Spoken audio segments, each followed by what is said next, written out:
Ողջույն, այսօր խոսելու ենք այն մասին, ինչպես կարող ենք թանկացնել մեր ռեսուրսը որպես էքսպերտ, որպես մասնագետ։ Առաջինը, սովորել,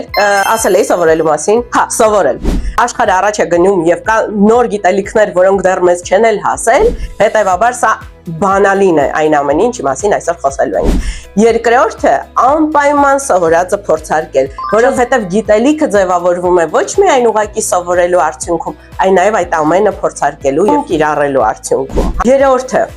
պետք է գնալ այն ուղղությամբ, որտեղ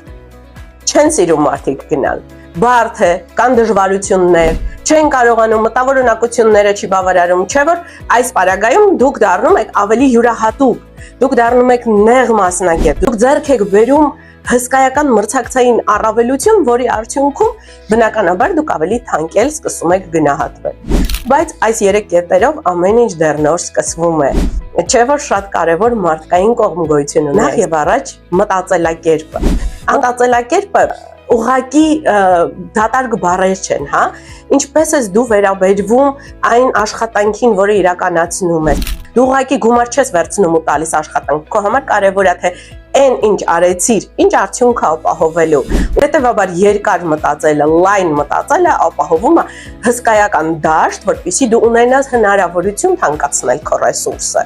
Հաջորդ կարևոր բանը դա տեխնոլոգիաներին տիրապետելն է։ Չէ՞ որ մենք ոչ միայն մեկ կատարած աշխատանքի դիմաց պետք է մտածենք ինչքան կարելի է թանկացնել մեր ռեսուրսը, այլ նաև պետք է մտածենք այն մասին, թե ինչպես կարող ենք դա անել մաքսիմալ որակով, մաքսիմալ արագ եւ արդյունավետ։ Իսկ հաջորդ կետերի մասին կխոսենք հաջորդ վիդեոյում։ Շատ երկար ստացվեց, միևնույն է չեք լսի մինչև վերջ։